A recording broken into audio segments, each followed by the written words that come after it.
अस्सलाम वालेकुम, आप सब कैसे हैं? उम्मीद करती हूँ कि सब खुश होंगे और बहुत ही मज़े में होंगे। तो चंद इंग्रेडिएंट्स के साथ आज हम बनाएंगे रशियन सैलेड, वो भी अपने किचन में।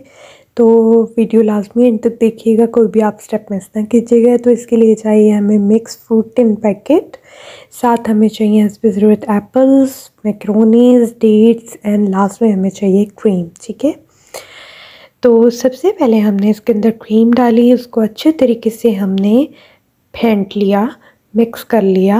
उसके बाद हमने एप्पल्स डाले, मैक्रोनी डाली, डेट्स डाली इसके अंदर और हमने इसको अच्छे तरीके से मिक्स कर लिया।